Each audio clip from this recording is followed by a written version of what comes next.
This story was a true story that happened in my village when I was only a 10-year-old boy. Although I was young at the time, I still remembered every detail in the story. If I was asked who was the most unhappy person in the village at that time, it would have to be Miss Nan. Nan's husband died early and her son was incompetent and useless. He was almost 30 years old, but all day only knew how to drink, gamble and never do business. An elderly mother was 60 years old but still had to work hard to provide for her son.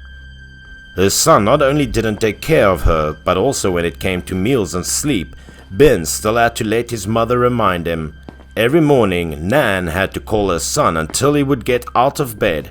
Because she had to repay Ben's, their already poor family was now even needier. A meal of porridge with dumplings was too luxurious for a mother. However, Benz could not be happy to see this meager meal. He went out despite his mother's call.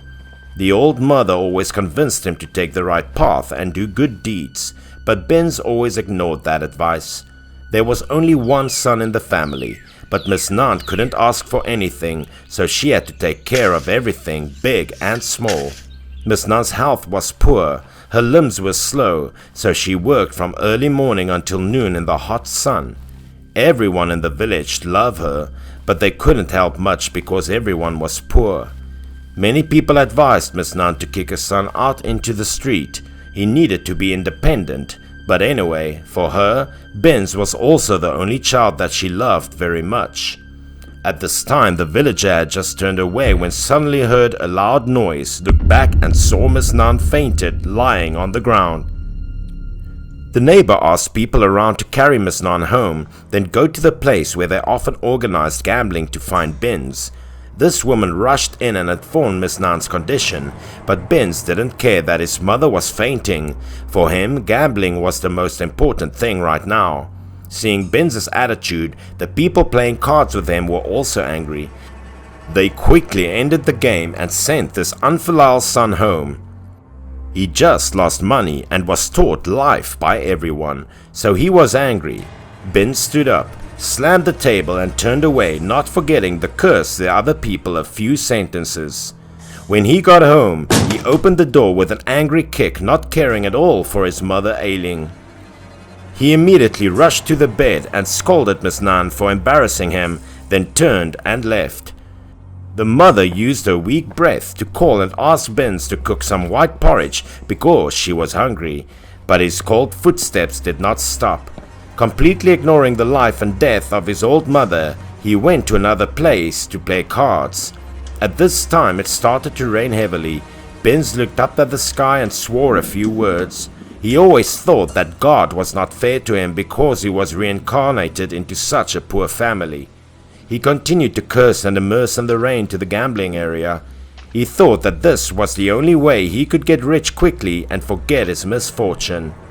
By the time Benz got to the casino, there was already a muscular man waiting at the door. This man was a notorious debt collector in the village, once in prison for murder. Like many other gamblers, Benz was also involved with loan sharks. It seemed that Ben still didn't know the identity of this debt collector, so he ignored the man. The debt collector immediately blocked Benz. Just a small impact from the burly man made Benz tremble with fear.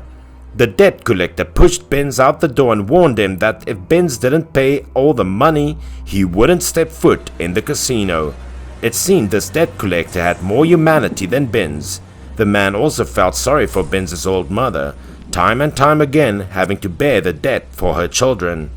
Although Benz didn't want to go home, he didn't dare to attack. He knew that if he provoked the thug, he would only bring disaster on himself. Then he ran to another casino, but still no one let him in because everyone knew he had no money to play. By this time Benz was drenched like a rat. He was cold and hungry. Only now did he think about going home because there was no place to hold him. The rain was getting heavier and heavier. Thunder and lightning flashed continuously like the sky was angry with what Benz caused. Seeing the violent thunder, he also had a bad premonition. The whole person started to shake. Benz was scared, turned around and ran home as fast as possible. But he didn't run long enough before he was struck by thunder. He felt like an electric current ran through his body. Everything seemed blurry. He screamed in pain and fell to the ground. The screams of the sky mixed with the sound of rain made the atmosphere more mournful and deadly. His entire back was badly burned due to lightning strikes. Indeed, even God could not forgive an unfilial person like him. Accidentally, 2 villagers passed by and took him to the hospital. After knowing that, no one pitied him. The people in the village thought that this was the price he had to pay for his unfilial piety.